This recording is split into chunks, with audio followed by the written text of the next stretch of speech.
Hello, I'm Toycat, and when European powers were dividing up their claims in Africa and the Middle East, they often used straight-line borders with no respect for the people actually living under those borders, and this is commonly cited as a reason for the violence and tensions that can exist in many of these places to this day. It's something the British actually learned from by 1947 though, because when India went independent, rather than splitting it into different countries with straight lines, they instead drew perfect ethnic lines to try and get as many non-Muslims on one side and as many Muslims on the other. And ignoring the great rush that had to happen as people sorted themselves across it, there is also a very obvious problem you can see from this map, which is that Pakistan was split in two with almost 1,000 kilometers between east and west. This is a problem that many people would say was just set up for failure, and although you'd be correct that East Pakistan is now Bangladesh, it's still interesting that people would just say that a country split in two is always going to fail, but this isn't actually true, and today I want to show you countries that are split in two, why it is so challenging for some, but why many have actually survived it. And in case you think, there aren't that many countries split in two, Toycat,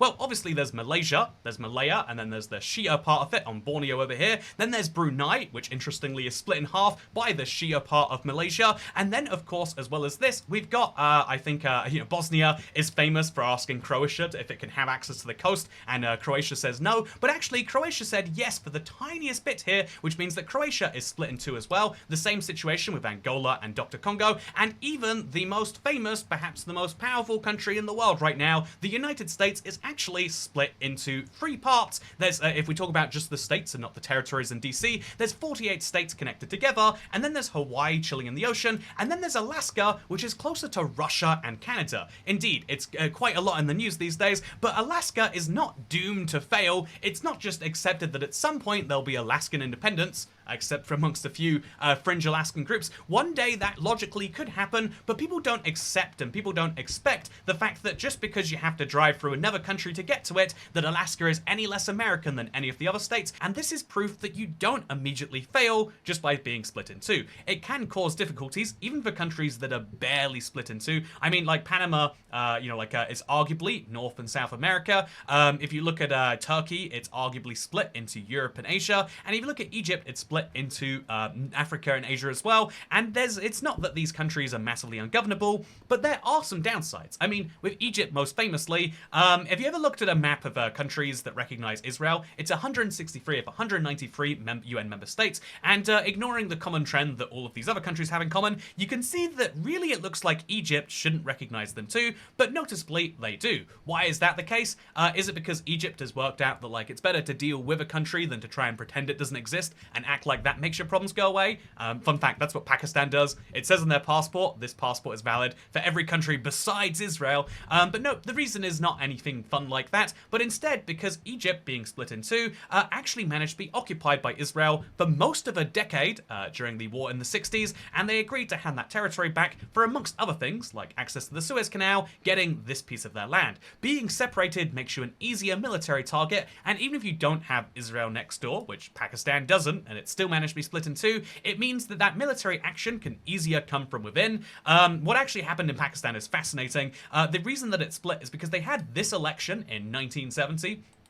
If you've never seen the election, it's absolutely wild to look at the map, because this is what it looks like some weird fantasy land, but no, this is what Pakistan looked like, and they had 300 constituencies divided based on population. This is a really good and solid way for a country to do parliamentary democracy. However, 162 of those were in East Pakistan and 138 were in the West, and of the 162 in the East, they voted overwhelmingly for one party, which didn't even run in the west of the country. This means that the entirety of Pakistan, despite the 1,000-kilometer divide, ended up being ruled from the east. And so, although this led to all sorts of weird, so if we even read just the summary here from Wikipedia, just briefly, it says the situation deteriorated quickly because the president did not want a party from East Pakistan to run the federal government, and so instead they tried to get a compromise between the biggest West Pakistani party and the Alami League, and they basically tried as best they could to try and make a compromise. And then there was a little bit of a military operation administration, then there was a civil war, then there was a little bit of some killings, and then what do you know, no longer a country. Because there's something odd and kind of interesting about the idea that the further apart you get from different parts of your own territory, the less you kind of accept the parliamentary compromise. That is to say, we'll use the US as an example of this because they're the most followed election in the world.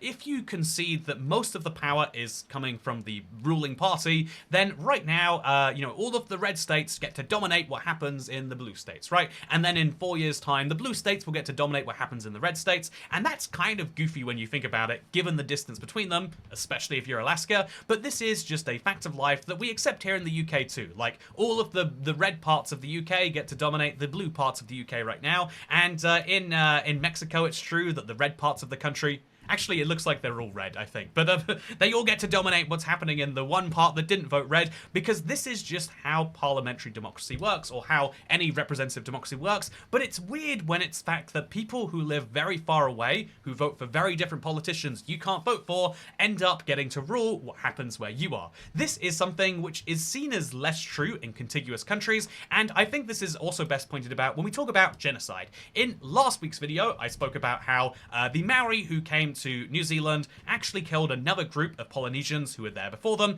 and a lot of people in New Zealand, it seems like it's become a political issue there, will say, well, it's not a genocide because they're both Polynesians, and this is an interesting point. If you look at the South Pacific and all of these countries, they are all separate places that would probably be considered one country if this was all one landmass. If you put Fiji right next to Samoa, or even, you know, right next door to it, you would say, yeah, they're the same people who live in Tokelau and Tuvalu and Wallis and Fortunua and Tonga and Niue. These are all the same people roughly, right? They're all Polynesian groups. However, because they exist so far apart, in some cases thousands of kilometers apart, you wouldn't say that Hawaiians are the same as Solomon Islanders, as French Polynesians, etc. And so as a result, you get this weird world where they are distinct people groups. And so, yeah, you could argue that the people who live on the North Island of New Zealand and the people who live on these islands are the same if they're divided for hundreds of years, or you could say, no, actually, they become different groups, which becomes a problem when you're talking about, like, genocides, when you're talking about insurgencies and the right to self-determination.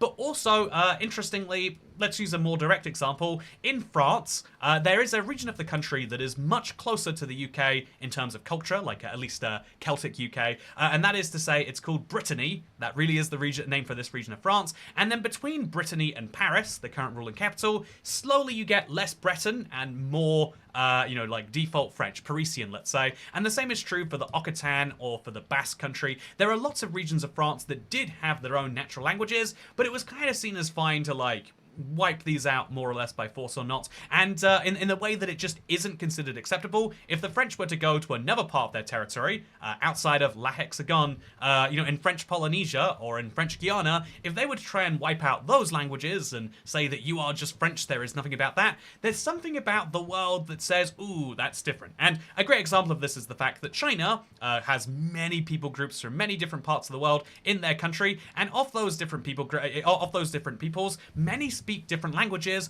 but because it's all China and it all looks together on a map, no one really questions what's happening with the Tibetans, at least post like 2010, and very few people question what's happening with the Uyghurs, because ultimately it's like, oh yeah, well, it's all one place. It's not colonial. If they were to go to Africa and do the same thing, it would be crazy, but because it's like, it touches the rest of their country, it is fine. This is a weird double standard, but it's one of the things that does make disconnected countries quite hard, and this is why an exclave, as it is known, is a tricky thing to have. And so I think that the next question is, how do you survive this then? If it's so tricky, not just on a running the country, on a military level, on a how your people groups are defined level, for the sake of, are you allowed to enforce things on them, and are they allowed to enforce things on you?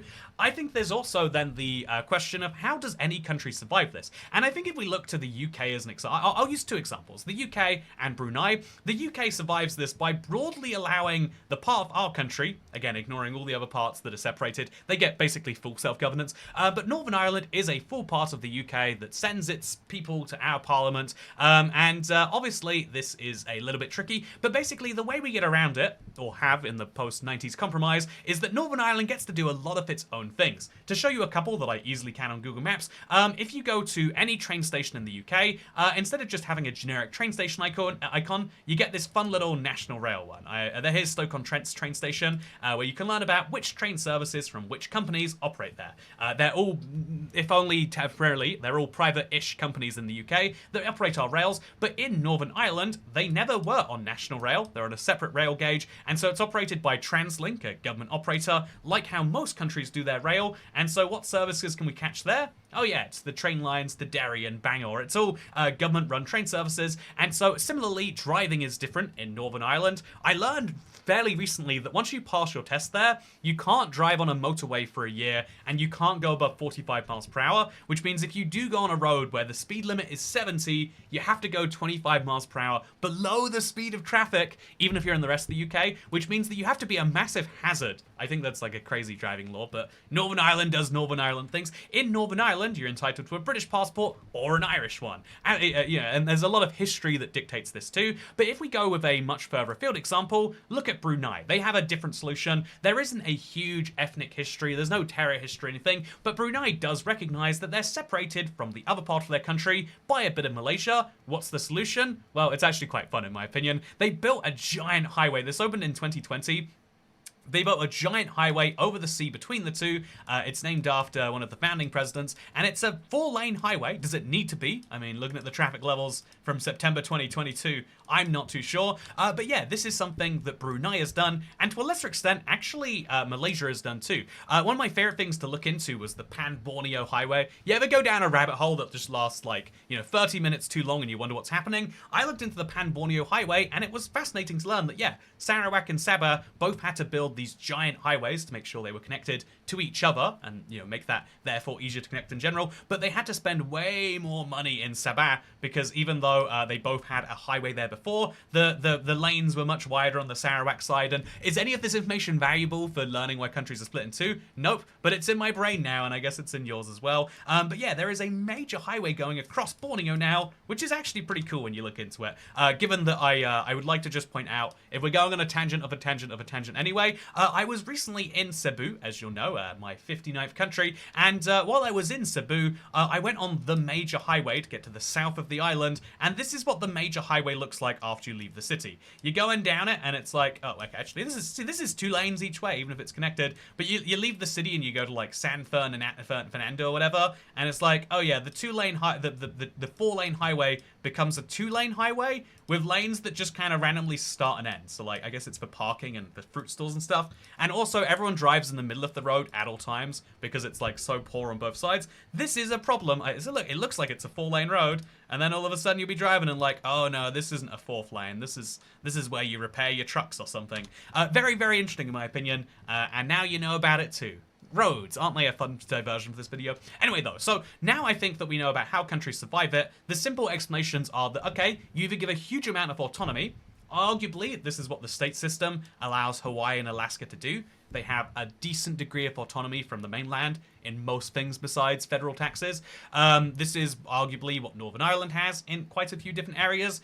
They have their own self-government, they have a lot of other things, but you can also solve it with infrastructure as well. I think that if you look at Italy, Italy has been disconnected from Sicily for quite some time, but they have very regular ferries, and even, in fun fact, train ferries that go between the two countries, or between the two land masses, and indeed Croatia is solving its problem with bridges as well, because if you just make it so that the border, the gap between your countries doesn't exist, if we were to have a giant road between Scotland and Northern Ireland, then it would be great for at least for people in Northern Ireland that want to be part of the UK, and it would be a stronger link between the two places, which would then help the two places feel better connected in every other part of life. This is why island countries like Denmark and indeed, to name another part of Denmark, the Faroe Islands spend so much money because eventually it can pay itself back, not just in the security, but in the economic connections that happen between your various places. Because what is a country besides an economic connection that all agree to be taxed at the same rates? So what is my advice, if I can finish this video on one last fun hypothetical, what is my advice for any country that ends up split in two? As you might know, one of the countries that is getting recognition from various places around the world would end up being split in two, and I'm not going to dive too much into the Palestine thing, besides saying saying, yeah, loads of plans suggest that you can't have a country split in two without a safe corridor, or whatever you want to call it, between there, which is one of the interesting challenges there. But it's also a challenge that is faced by, say, Russia. And I would say that if you have a country split in two as your neighbor, if you are Lithuania, Latvia, Belarus, or Poland, I would just say, like, oh yeah, be on the alert for any country where you're in between them. If Pakistan, Pakistan and India, but so when Pakistan was worried about Bangladesh going independent, they preemptively struck India, and there's a whole bunch of more complex and long-running disputes between the two, which you can see from the fact that they don't have a border that covers their entire country. But, basically Pakistan and India have some issues, let's say, and if Pakistan were much more powerful than India, were Pakistan the country with 10 times the people, maybe Pakistan would just decide, we need to get rid of the India to reach our East Pakistan. This is a bizarre problem if you think about it, but it's one that every country inevitably will look at as at least a solution at some point. This is why Armenia and Azerbaijan having the borders that they do, just a reminder, this is Armenia with this little hole over here and this big hole over here, and this is Azerbaijan with this hole over here and, again, a piece of its territory over there, debatably. The reason that these countries are always going to have some problem with each other is because their country's stability relies on your neighbor's lack of stability. And so I would say if you are a country split in two, I would recommend having very friendly relations with your neighbors, ideally, and try to solve things with infrastructure and as much self-governance as you can. If you're a country of your neighbors divided into, I would watch out. Just keep your eyes peeled. If I'm Dr. Congo right here, I'm just saying, if there ever were issues in the northern part of Angola, maybe they'd be building, if not a bridge across me, a military bridge across me. And so that is my final advice for this video. So now you know, next time you make a country, try not to get it split in two, but it's not disastrous if it does. Denmark is split in two. The Spain is split in two, right? If you look at Spain's here, the Canary Islands are over here. There are lots and lots of fun examples of countries that do survive it, and just know you could be one of them. That's great. Oh, the recording worked. I love when that happens. Didn't even need Club Penguin gameplay today.